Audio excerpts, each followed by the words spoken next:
we get back on it. We once we start complimenting each other more, West Coast down south, they got the big powerhouses, big labels down there. So of course we gonna get the recognitions.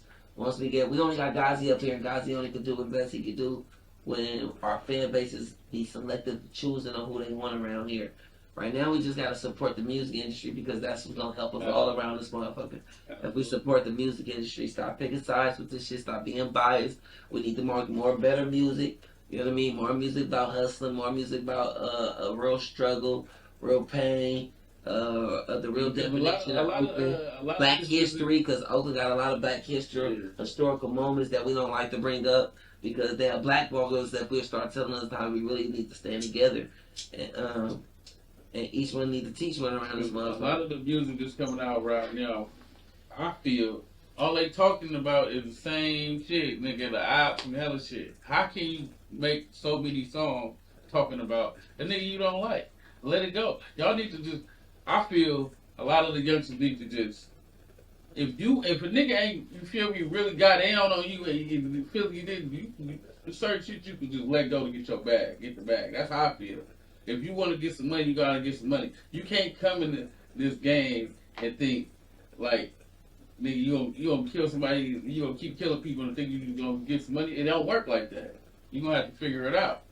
That's true, but you know, you only can talk about what you know. You only if your mind not big enough to talk about nothing different but that. And that's the only thing you're gonna be able to talk about. Now, whoever's recording that shit and letting me put it out need to be checked. Because at the end of the day, you could talk about certain shit, but it's like people gotta go.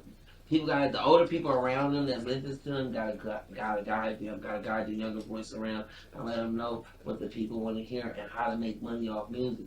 And making money off music is not telling your life story to try to get people to figure out or what you talk about is true or not. You gotta make commercial music and get it out there for the people to fuck with. You know what I mean? Even myself, I stay one-minded because I be in this little player hip world, which that's the world I'm into. You know what I mean? But that's not always good. Like I got female fans that want to support me, but like, oh, you can rap, but you don't make music for females enough. You always bashing us. You always talking about that bitch ain't shit and move. A little more player with it, and I'm trying to figure out some ways right now to make more music like that. To get more diverse. To get more diverse. You know what I mean? So I feel it. You got it's a learning process. Of course, you're gonna get in here. You're gonna shoot your shit. I can't really fault the niggas because I talk ignorant too on the track, but it's just a voice. I just be voicing trying to make money off the shit. Mine is based on a true story because I'm old enough to been through some shit. You know what I mean? I'm old enough. I might got a baby face or whatever. I might look a little young or whatever, but I'm older than what you probably think I am. You know what I mean? And I'm gonna leave it just like that. So at the end of the day, with this age come with wisdom, so I could talk about a lot of different shit, and it's really based on a true story. A lot of youngsters be talking about shit, and they shit ain't made it to the based on a true story. You know what I'm saying? You just talking about you really don't got nobody under your belt. You really don't got, and you don't gotta really talk about that. We don't have to praise that. You're listening to somebody else, and you watching them blow up off that devil music. You know what I mean? We're hustlers around here. We're players around here. You know what I mean? We're not. Well, don't nobody want to be known as a killer. You know what I mean? Well, okay, defending yourself, okay, ain't nothing wrong with you. But harming another black man for no damn reason should be totally out the question. You know what I mean? We lost as a culture around this motherfucker, and that's the reason why we in last place. We have no structure, we have no discipline, and once we start gathering that, the youth is start gathering them more. And like I said, it started off with us coming together, bringing them to like thug therapy. The stuff Fab got going on every Thursday. And where older heads, we need to bring all our kids down here because it gives us a brotherhood to show, man, this is my son right here. Where your son at? You got a son around his age? He need to be here too. So the kids can know they can cross paths. Like if it's a real problem, my dad can talk to your dad and it can stop like this. You know what that's how it was back in the day. Right. Before we knew who each other people was. Everybody used to These kids nowadays don't know who each other parents is, which they do, but they feel like they don't got it. You know what I mean? Because back in the day, like if I get into it with a certain motherfucker and my family know his family, they used to make the calls. Right. Like, hold on. That's how, back in the day, it was some shit with the, you feel me, end up being my cousins in the West. Right. And they were getting the phone call like, boop, nigga, that's your cousin. So we had to sit at the table and talk it out. But they don't, this generation, like you said, motherfuckers don't bring their kids. They so scared to bring their kids out. I know parents that scared to let their kids out in the street to interact with kids, so they keep them closed in. But I be trying to tell them you can't do that. If you keep your kids closed in and you let them be on Instagram, you might as well let them go to the streets. Yeah. Because Instagram is the streets now. And Exactly. it's worse than what they actually get to learn on hands on. They study the bullshit on that. They ain't gonna know how to interact. Actually, they don't, and you can study this and then put your kid on a bus and he be like, which way am I supposed to go? Can I just catch a Uber? How you so street and you don't even know how to catch a bus? You get what I'm saying? You don't know a debit card from a credit card, but you street though. You get what I'm saying? So it's like what you teach your kid is what it is, and we all want the best for these young kids. Yeah. It's the only way these kids can get a little more game is some of them gonna take that route. And it's nowadays the ones you see taking that route is to give them the best knowledge, not to break that law and teach them the law of what you in here for. Is you jumping in this for some money? Well, let me show you how to get some money. If you ain't getting no money, then I'm cutting you off from being in this because this is the only reason why you're supposed to be going this way. But you shouldn't be going this way at all. But everybody, how can I call the kettle black? You get what I'm saying? Yeah. You know what I mean? I took the law harder way myself. You know what I mean? And it was very hard, and it's still hard to this day. You get what I'm saying? And that's just what they need to understand. You know what I mean? But they need we need like a black hole, a real black hole, to where we got like, all right, y'all little niggas come play video games up in here. Yeah. You know what I mean? We got somewhere for y'all to come hang. Yeah. You know, a warehouse, all black young kids. You stuck, you want to run away. This a big brother spot, none. You know what I mean? All you come this way, so you running, you going through it with your parents. You can go stay here for a day, we get your mind right. You go back to your parents with a better attitude. You going through a house because your mama on drugs, she drunk or something, she in and out, she ain't leaving you in the house by yourself, bouncing from nigga to nigga. Right. You always at the house by yourself. Of course you gonna learn how to cut corners. You know what I mean? My mama ain't paying me no attention. You know what I mean? My household is fucked off. Because one of the things I want to do is teach kids financial education. Yeah. See, a lot of kids, I feel like they be messing up because they don't know the credit game. They don't know what to do with credit, but they parents don't know what to do with credit. They scared of credit too. So that's they already fucked it up. Yeah, they already fucked it up. That's one thing I want to teach. I want to teach kids about this credit and shit, this real estate. It's a lot of game in this shit, and it's easier than when niggas the risks everybody already taking. If you can shoot somebody and you willing to do 20 years, it's easy for you to learn how to do some credit. Right. You know what to do with a score, how to get that funding. Definitely. And I feel like a lot of youngsters need to learn they need somebody to sit down and teach them and show them it's not only it's a real bag without you being in the street. It was definitely like picking up a trade. If you don't want to go to school, you don't want to go to college, go to trade school. Yeah. Trade school, you've been in trade school for about 2 years. Then 2 years, you'll be making damn near $40 an hour. Exactly. That's now stuck with you for the rest of your life. You get what I'm saying? Yeah. You can go to trade school for 2 years, and by you go to twice, and you can pick up 2 different trades, electrician. You can pick up plumbing. And guess what? You're paid for the rest of your life. Yeah. You're gonna have a job. Yeah, off the rest of your life, 40 an hour. And then you know what I mean? Union.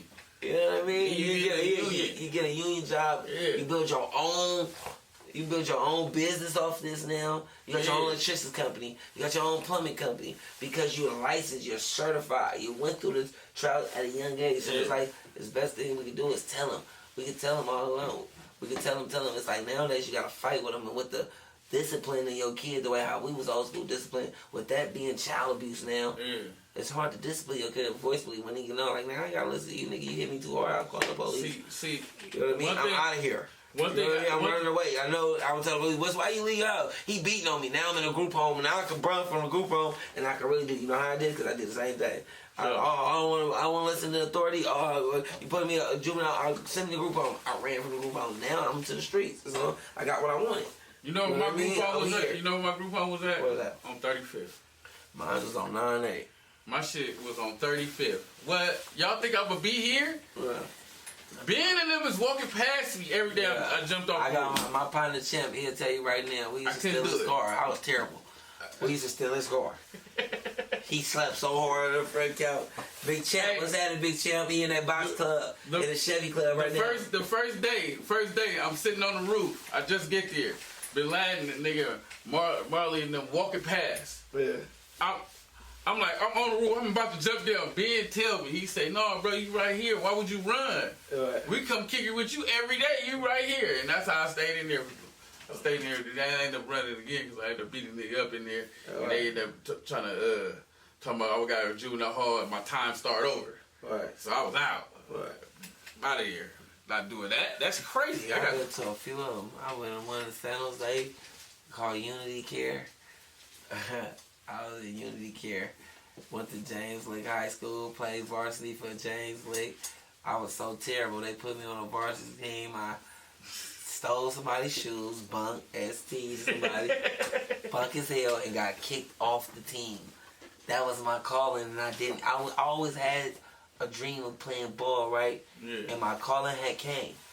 I was begging for this calling, and didn't answer the call when it called. So people, we got to understand when they calling on something and the calling come your way, and then you when your turn come and you don't understand. Like some people want to be athletic or want to be stars, and they get their chance and they don't know what to do when it comes. Like I had got my chance. I was 9th grade varsity, James Lake. They was ready to make me VAR starting. I'm talking about they like, we're gonna start you. I'm like, all right, boom. I got kicked off the team before the first game because that was that old school STI. Old school STI. That was that STI. It was the worst motherfucking move I ever could have did in my life, and I learned from that move because I was cursed ever since then. I never got to play ball after that. I never played for another team. It was just a curse. It was totally cursed. It was over. You cursed yourself. See, that was a calling, but you got to end up getting a gift. I ended up getting a gift. I want no gift. No, I'm talking about the nigga. I know. I learned. You learned after that. Now look at you now. Yeah, look at me now. You a CEO. I'm a CEO. I had to go through some shit. You came from you came from the gutter, man. And everybody could be started from the bottom down here. Ain't nothing but taking some time out, knowing what you want to do, starting your business, planting your seed, watering your seed, and watching your flower grow. You get what I'm saying? Taking discipline and knowing how to separate your business money from your play money. And that's basically, anybody can start a business. Business is not hard. It's nothing wrong with you to go to LegalZoom and type in what kind of creation you want to create. Any kind of business that you want to create, you can go to LegalZoom. You can type in LegalZoom. You can actually play LegalZoom and do everything for you.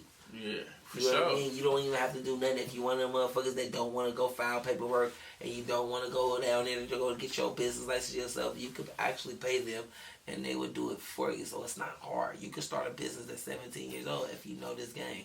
You can start a business whenever you want, knowing how to go through LegalZoom. I actually started my business through LegalZoom myself. I went on there and I got on there and I started my business, my entertainment company through LegalZoom. You know what I mean? And they helped me get all my shit. I ended up knowing how to get my copyright. I learned how to do everything. Yeah, I started my business through Taylor Brand. Same way. It's the same thing out there. I got mine through Taylor Brand. Then I got my Duns and Bradstreet number. See, a lot of motherfuckers, when y'all start y'all business, y'all got to understand, y'all got to get y'all Duns and Bradstreet number so you can get your business credit. They set up your business account and get your business credit. Make sure you got a business EIN. Phone number. You get your EIN. Your social. Your social. That's how you get it. That's how you get the bag out of it. A lot of motherfuckers just go get, they just think they started a business, but they didn't do the proper steps to get the proper funding from these banks and stuff. So if you set it up right, they're gonna give you the bag. Just gonna let you know that there. That's some free game right there. It's like borrowing from the store, and as long as you pay your borrowing money, you can go set up your business account. I got a Chase business account, and I got a they might give you a small loan for $5,000. And they might you want to pay this back with this much interest on it. And you don't even use the $5,000. You just pay the interest back when it needs to be paid back. You paying it back on time. And then next time you want to go back, they're going to loan you a 10. They're going to loan you a 15. You do the same thing. If you having money, you don't really need to use the money. And see, what a lot of people teach you how to build a business credit. Another game, you need to get you a business credit card, because with a business credit card, you can spend the whole business. So if they give you the $10,000 on a business credit card, you can spend the whole $10,000.